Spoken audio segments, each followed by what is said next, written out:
అమరావతిలో శ్రీవారి ఆలయంలో జరిగే కళ్యాణ మహోత్సవంలో పాల్గొనేందుకు వచ్చే భక్తులకు లడ్డూ ప్రసాదాన్ని ఇవ్వబోతున్నారు. సాయంత్రం జరగబోయే కళ్యాణ మహోత్సవాన్ని వీక్షించేందుకు రాష్ట్రం నలుమూలల నుంచి భక్తులు తరలి వస్తున్నారు. భక్తులందరికీ ఇచ్చే ప్రసాదాలను తమ చేతులతో సిద్ధం చేయటం ఎంతో ఆనందంగా ఉందంటున్నారు శ్రీవారి భక్తులు. మరిన్ని డీటెయిల్స్ మా ప్రతినిధి సాహిత్య అందిస్తారు. కళ్యాణ మహోత్సవానికి అంతా సిద్ధమైందని చెప్పొచ్చు. అయితే భక్తులందరూ కూడా సాయంత్రం జరగబోయే కళ్యాణ మహోత్సవానికి ఇప్పటికే చాలామంది వేచి వస్తున్న పరిస్థితి కనబడుతుంది. ప్రస్తుతం మనం టీటీడీ ఆలయం దగ్గర అయితే ఉన్నాము. చూడొచ్చు భక్తులందరూ రద్దీ కూడా ఇప్పటికే మధ్యాహ్న సమయంలోనే భక్తుల రద్దీ ఎక్కువగా మారిన పరిస్థితి మనకు కనపడుతూ ఉంది. సాయంత్రం జరగబోయే ఈ కళ్యాణ మహోత్సవ వేడుకలకైతే కనుక ముఖ్య అతిథులుగా ముఖ్యమంత్రి చంద్రబాబు, ఇటువైపు అబ్దుల్ నజీర్ గవర్నర్ కూడా రాబోతున్నారు. ఈ నేపథ్యంలోనే టీటీడీ ఆలయానికి సంబంధించి కూడా ఇటు కమిటీ మెంబర్లు కానీ లేకపోతే ఇటు దేవాదాయ శాఖకు సంబంధించి కూడా ప్రతి ఒక్కళ్ళు ఏర్పాట్లన్నింటినీ కూడా పర్యవేక్షిస్తున్న పరిస్థితి కనపడుతూ ఉంది. ఇదైతే 5 రోజుల నుంచి కూడా ఇక్కడ ఏర్పాట్లను ఇప్పటికే టీటీడీ చైర్మన్ బిఆర్ నాయుడు కూడా వచ్చి పర్యవేక్షిస్తున్న పరిస్థితి ఉంది. మనం ఆలయ ప్రాంగణాన్ని ఒక్కసారి పరిశీలిస్తే కనుక తోరణాలతో నీట్గా చాలా అందంగా పూల మాలలతో కూడా అలంకరించిన పరిస్థితి కనపడుతూ ఉంది. అయితే భక్తులందరూ కూడా ఎప్పుడెప్పుడు కళ్యాణం జరగబోతుందా అని వేచి చూస్తున్నారు. అయితే అమరావతిలో మొట్టమొదటిసారిగా కూటమి ప్రభుత్వం అధికారంలోకి వచ్చిన తర్వాత అయితే కనుక ఈ కళ్యాణ మహోత్సవ వేడుకలు అంటే తిరుపతికి వెళ్ళి ఎవరైతే శ్రీవారిని దర్శించుకోవడానికి వెళ్తూ ఉంటారో అంతటి పుణ్యం ఇక్కడ లభించే విధంగా అమరావతి ప్రజలందరికీ అందించడం కోసం అయితే కనుక ఇక్కడ ముఖ్యమంత్రి చంద్రబాబు నాయుడు దీని అంతటికి సంబంధించి కూడా ఏర్పాట్లను ఇప్పటికే పర్యవేక్షిస్తున్న నేపథ్యంలో అయితే కనుక మనం చూడొచ్చు ఇటువైపు ఏవైతే మనకి ఎక్స్క్లూజివ్గా బాక్సెస్ కనపడుతున్నాయో ఇందులో ప్రసాదాలు అనేవి కూడా ప్రతి ఒక్క భక్తులకి అందే విధంగా లడ్డూ ప్రసాదాన్ని అందజేసే విధంగా అయితే కనుక వీటన్నిటిని ప్యాక్ చేసి ఉంచారు.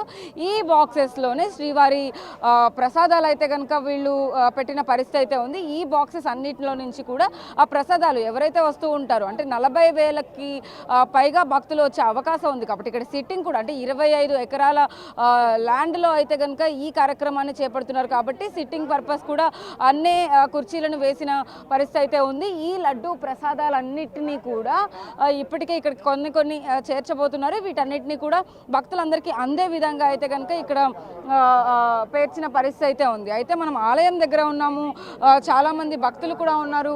వాళ్ళతోనే మాట్లాడించే ప్రయత్నం అయితే చేద్దాము. అంటే ఇక్కడ భక్తులు దైవ దర్శనానికి కోసమే కాకుండా సాయంత్రం జరగబోయే మహత్తర కార్యం ఏదైతే ఉందో దానికి సంబంధించి కూడా ప్రతి ఒక్కటి వీక్షించేందుకైతే కనుక అంటే ఇక్కడ ఆధ్యాత్మికత భావంతో చాలామంది వస్తూ ఉంటారు. కాబట్టి ఇక్కడ ఆధ్యాత్మిక శోభ సంతరించుకుందని చెప్పొచ్చు. మహిళలు అధికంగా వస్తూ ఉంటారు. అమరావతి నుంచి మహిళలు కానీ రైతులు కానీ ఎక్కువగా వచ్చే అవకాశం ఉంది. కాబట్టి వాళ్ళ నోటితో అడిగి తెలుసుకుందాం. అమ్మ, సాయంత్రం జరగబోతుంది శ్రీవారి కళ్యాణ మహోత్సవం. ఇప్పటికే టెంపుల్కి వచ్చినారు. ఏర్పాట్లను చూస్తుంటే ఎలా అనిపిస్తుంది? బాగుందా? అంతకుముందు గతంలో ఎప్పుడూ జరగలేదు. ఇదే మొట్టమొదటిసారి చంద్రబాబు నాయుడు గారు అధికారంలోకి వచ్చిన చేస్తున్నారు. ఎలా ఇప్పుడే మొట్టమొదటిగా చంద్రబాబు నాయుడు గారు చేపిస్తున్నారు. ఆయన గారు శంకుస్థాపన చేశారు. బాగుంటుంది. సాయంత్రం బాగుంటుందా? కళ్యాణం బాగుంటుంది.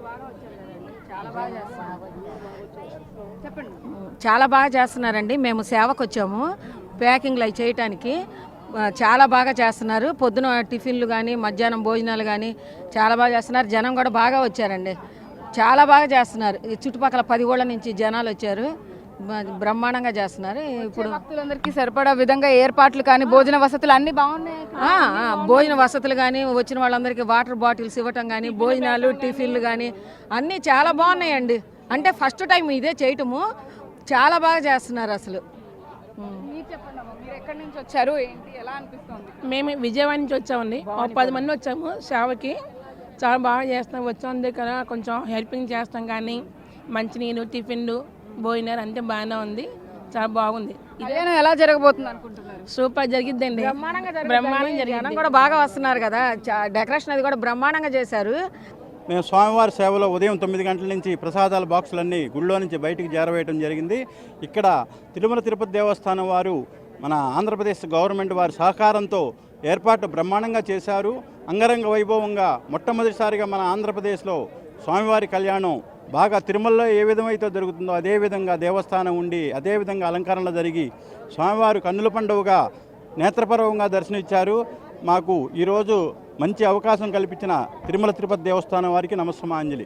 అయితే పరిస్థితి మొత్తం మీద ఏదైతే కళ్యాణ మహోత్సవం జరుగుతుందో దానికి సంబంధించి కూడా సేవ చేయడానికైతే కనుక అనేక ప్రాంతాల నుంచి ప్రజలందరూ రావడం, తర్వాత భక్తులందరూ కూడా సంఖ్య ఎక్కువగా పెరుగుతుందని వాళ్ళ నోటితో వాళ్ళే చెప్తూ ఉన్నారు. ఇటు లడ్డు ప్రసాదాలకు సంబంధించి కానీ ఏర్పాట్లకు సంబంధించి కానీ ప్రతి ఒక్కటి కూడా పర్యవేక్షిస్తూ కూడా ఎక్కడ ఎలాంటి లోటుపాట్లు జరగకుండా అయితే కనుక ఏర్పాట్లన్నింటినీ కూడా క్షుణ్ణంగా పరిశీలిస్తున్నారని చెప్పొచ్చు. వీడియో జర్నలిస్ట్ సురేష్తో సాహిత్య బిగ్ టీవీ అమరావతి నుంచి. మరి కాసేపట్లో అమరావతిలో శ్రీవారి కళ్యాణ మహోత్సవం జరగబోతోంది. అందుకు సంబంధించి ఏర్పాట్లన్నీ కూడా పూర్తయ్యాయి. ఏర్పాట్లను టీటీడీ బోర్డు మెంబర్ భానుప్రకాష్ పరిశీలించారు. మోర్ డీటెయిల్స్ మా ప్రతినిధి సాహిత్య అందిస్తారు.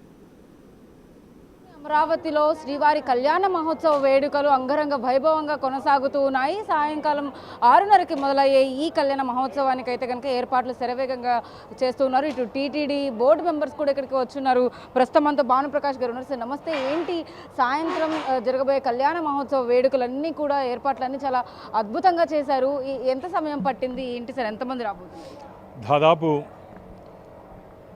సాయంత్రం ఒక 40-50 వేల మంది శ్రీవారి భక్తులు, ముఖ్యంగా అమరావతి రైతన్నలు, సోదరులు అందరూ ఈ ప్రాంతానికి తరలి వస్తున్నారు. కలియుగ ప్రత్యక్ష దైవం వెంకటేశ్వర స్వామి 7 కొండల నుంచి అమరావతికి వచ్చి ఇక్కడి రైతాంగాన్ని తమ అభయహస్తంతో ఆశీర్వాదం ఇస్తున్నారు. ఎందుకంటే ఒక రాష్ట్ర రాజధాని పునర్నిర్మాణం కోసం 3 పర్యాలు పండే బంగారు పంటని రాష్ట్ర పునర్నిర్మాణం కోసం వారు అంకితం చేశారు. కానీ 2019 నుంచి 2024 వరకు ఒక శ్మశానంగా మారిపోయింది అమరావతి. గత ముఖ్యమంత్రి ఒక రాక్షస పాలనని అందిస్తూ అమరావతి రైతన్నల కళ్ళల్లో కన్నీరు తెప్పించారు. అందుకనే వారు 11 స్థానాలకే పరిమితమైపోయారు జగన్మోహన్ రెడ్డి. ఈరోజు వెంకటేశ్వర స్వామి ఆశీర్వాదంతో అత్యంత వైభవంగా ఈరోజు తిరుమల నుంచి స్వామివారి ఇక్కడికి విచ్చేశారు. కళ్యాణ మహోత్సవంతో అమరావతి పునర్నిర్మాణం పూర్వ వైభవం వస్తుంది. ఖచ్చితంగా నాకైతే గట్టి నమ్మకం, విశ్వాసం ఉంది. ప్రపంచంలోనే అతిపెద్ద రాజధానిగా అమరావతిని నిర్మిస్తామని చెప్పి నమ్మకం, విశ్వాసం నాకు ఉంది. ముఖ్యమంత్రి కూడా రాబోతున్నారు. 29 గ్రామాల ప్రజలందరికీ కూడా ఇన్విటేషన్ ఇవ్వడం అయితే జరిగింది. ఎలా జరగబోతుంది అంటారు? అంటే దాదాపు ఎంత సమయం వరకు కూడా ఈ పూజా కార్యక్రమాలు? ఇది ఒక అమరావతి ఇంటి పండగగా మేము భావిస్తున్నాం. దీపావళి ముందే వచ్చిందని చెప్పి ఇక్కడ అమరావతి రైతన్నల ఆశయంతో ఉన్నారు. ఎందుకంటే ప్రతి ఇంటికి ఏ విధంగా తమ కుటుంబంలో వివాహం అయితే ప్రతి ఇంటికి వెళ్ళి మన ఆహ్వాన పత్రిక అందిస్తామో అదేవిధంగా స్వామివారి ఆహ్వాన పత్రికని ప్రతి ఇంటికి వెళ్ళి ఈరోజు వారు ఇవ్వడం జరిగింది. ప్రతి ఇంటి నుంచి ఈ స్వామివారి కళ్యాణ మహోత్సవానికి వస్తున్నారు. నిత్య కళ్యాణం పచ్చతోరణంగా నిత్యం 365 రోజులు తిరుమల ఆలయంలో కళ్యాణం నిర్వహించుకునే వెంకటేశ్వర స్వామి ఈరోజు అమరావతి కళ్యాణం కోసం ఇక్కడ విచ్చేస్తారని చెప్పి వారు భావిస్తున్నారు. ప్రతి ఒక్కళ్ళకి కూడా అంటే వచ్చే భక్తులందరికీ కూడా లడ్డూ ప్రసాదాన్ని కూడా ఇద్దామని చెప్పేసి అనుకుంటున్నట్టుగా కూడా దేవాదాయ శాఖ ఇప్పటికే చెప్పిన పరిస్థితి ఉంది. ఎంతమంది అంటే ఆల్రెడీ 40,000 మంది కూడా వచ్చే అవకాశం ఉంది కాబట్టి అంతమందికి కూడా అవకాశం ప్రతి ఒక్కరికి స్వామివారి లడ్డూ ప్రసాదాన్ని, కంకరాన్ని, పుస్తక ప్రసాదం ఇస్తున్నాం. అన్నీ నిన్న నుంచి మా శ్రీవారి సేవకులు ఇప్పుడు అక్కడ కనపడుతున్నటువంటి ఆ బాక్సులన్నింటిలో శ్రీవారి ప్రసాదాలు ఉన్నాయి. గ్యాలరీలోకి ఎంట్రీ అయ్యేటప్పటికే వారికి ఒక స్వామివారి ప్రసాదం కిట్ని ఇస్తున్నాం. కాబట్టి స్వామివారి ఆశీర్వాదంతో పాటు స్వామివారి ప్రసాదం కూడా ప్రతి ఇంటికి చేరబోతోంది. మొత్తం మీద ఎవరైతే శ్రీవారి కళ్యాణ మహోత్సవాన్ని వీక్షించేందుకు వస్తూ ఉంటారో వాళ్ళందరికీ కూడా శ్రీవారి ప్రసాదాన్ని అందజేసే విధంగా అయితే ఏర్పాట్లన్నీ కూడా చేసినట్టుగా మనకు అర్థం అవుతా ఉంది. సాయంత్రం వచ్చే ప్రతి ఒక్క భక్తుడికి కూడా ఆ కళ్యాణ మహోత్సవాన్ని వీక్షించేటటువంటి అవకాశాన్ని అయితే కనుక అమరావతిలో కల్పిస్తున్నారు అధికారులు. వీడియో జర్నలిస్ట్ సురేష్, సాహిత్య బిగ్ టీవీ, అమరావతి నుంచి.